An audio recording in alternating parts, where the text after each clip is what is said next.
Hello friends, இன்றைக்கி வல்லாரைக்கீரை மாங்கொட்டை குழம்பு எப்படி செய்வது என்று பார்ப்போம்.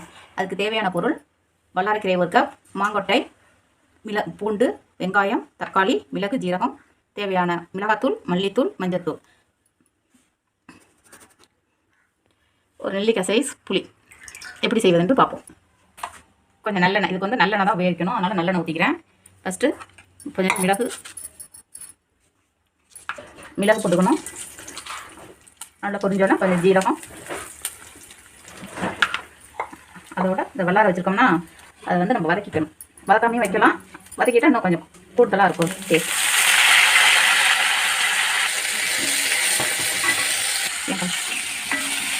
இதான் நல்லா வதக்கிட்டோமா, அதோட இந்த பூண்டு, இது 2 தக்காளி பீஸ் சேர்த்து நல்லா மையாக அரைச்சிக்கணும். இது அரைக்காமல் வைக்கலாம், அதுவும் நல்லா தான் இருக்கும். வதக்கி வச்சோம்னா இன்னும் கொஞ்சம் டேஸ்ட் அதிகமாக நல்லா இருக்கும். இந்த வதக்கியாச்சு, இதை அப்படியே மிக்சியில் போட்டு மையாக அரைச்சிக்குவோம். கொஞ்சம் நல்லெண்ணெய் ஊற்றிங்க. தாளிக்கிறதுக்கு வெந்தயம், கொஞ்சம் ஜீரகம்,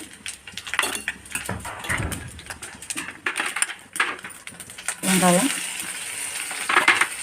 பூண்டு, இது நல்லா வதங்கட்டும். நல்லா வதக்கிட்டு இந்த ஃபைன் பேஸ்ட்டாக அரைச்சி வச்சுருக்கோமா, வல்லாரைக்கீரை, மிளகு, ஜீரகம், பூண்டு விழுது நல்லா ஃபைன் பேஸ்ட்டாக நம்ம அரைச்சிடணும். அரைச்சி நல்லா வதக்கியாச்சு. அதோட தக்காளி நல்லா ஒரு தக்காளி போடணும். அதோட தக்காளி, இந்த மாங்கொட்டை இருக்குது இல்லையா, எப்படி மாங்கொட்டை நம்ம ஊற வச்சுக்கோம் இல்லையா, அந்த மாங்கொட்டையை, அந்த மாங்கொட்டை சும்மா 2 பீஸ் போட்டால் போதும். நல்லாயிருக்கும். நல்லா இந்த உப்பில் ஊற வச்சுருக்கோம் இல்லையா மாங்கொட்டை, அந்த மாங்கொட்டை 2 பீஸ் போட்டால் போதும். இந்த ஃபைன் பேஸ்ட்டாக அரைச்சி வச்சுருக்கோம் இல்லையா வல்லாரைக்கீரை, அதையும் போட்டு நல்லா வதக்கிடும். நல்லா இந்த சின்ன குழந்தைங்களுக்கு இந்த வல்லாரை குழம்பு வச்சு கொடுத்தாலும் மெமரி பவர் நல்லாயிருக்கும். அதோட மிளகாத்தூள் 1 ஸ்பூன்,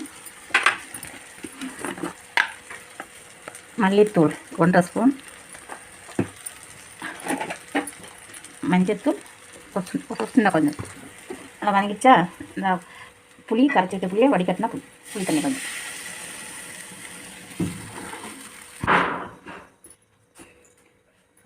குழம்புக்கு தேவையான உப்பு போட்டு ஒரு 15 நிமிஷம் கொதி வந்தால் போதும். அருமையான மாங்கொட்டை 15 நிமிஷம் கொதி வந்தால் போதும். மாங்கொட்டை வல்லாரை குழம்பு ரெடி. 1 ஸ்பூன் சும்மா சின்ன துண்டு நட்ஸ் போட்டாலும் அருமையான வல்லாரை மாங்கொட்டை குழம்பு ரெடி. சுட சுட சாதம் போட்டு சாப்பிட்டா அப்படி தான் இருக்கும். லைக் பண்ணுங்கள், ஷேர் பண்ணுங்கள், சப்ஸ்கிரைப் பண்ணுங்கள். நன்றி, வணக்கம்.